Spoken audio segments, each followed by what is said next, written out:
നമുക്ക് ഫ്യൂവലിന് നന്നായിട്ടില്ല around 20 lakhs above കാലി ഫ്യൂവലിന് മാത്രമായിട്ട് നമ്മ എക്സ്പെൻസ് ആക്കിയിട്ടുണ്ടാവും. 20 lakhs എബോ നാട്ടിലേക്ക് വണ്ടി കൊണ്ടുപോകാനും 4 lakhs എക്സ്പെൻസ്, അതിന്റെ 4 ഇരട്ടി. അല്ല, ഒരു വണ്ടിക്കുള്ള എക്സ്പെൻസാ അല്ലെങ്കിൽ എല്ലാ വണ്ടിക്ക് കൂട്ടി? അല്ല, ഇത് ഒരു വണ്ടിക്കുള്ളത്. ഒരു വണ്ടിക്ക് 20 lakhs? 20 lakhs above. അതായത് നമുക്ക് ഒറ്റ വണ്ടിക്ക് ഇതൊരു അപ്രോക്സിമേറ്റ് പറയുന്നതാണ്. ചിലപ്പോ 25 lakhs ആയിട്ടുണ്ടാവും. കാരണം ഈ 4 വണ്ടിക്ക് കൂടി 1 കോടിയായി പെട്രോൾ മാത്രല്ലേ. നാട്ടിലേക്ക് ദുബായിൽ ഒരു വണ്ടി കൊണ്ടുപോകണമെങ്കിൽ എന്താണ് അതിന്റെ പ്രൊസീജിയർ, എത്രയാണ് അതിന് ചെലവ് വരുന്നതൊക്കെ?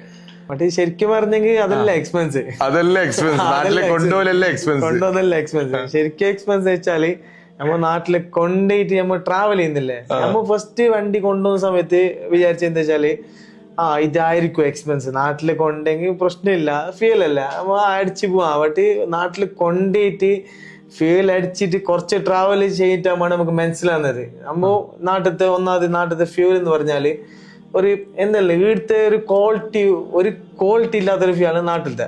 ഇപ്പൊ ഒരു ഫുൾ ടാങ്ക് ഇപ്പൊ ടോർച്ചിൽ 9000 വരുന്നു ഫുൾ ടാങ്ക് അടിക്കണമെങ്കിൽ. ആ 9000 നമുക്ക് ചെറിയ കിലോമീറ്റർ ആണ് ട്രാവൽ ചെയ്യാൻ പറ്റുന്നത്.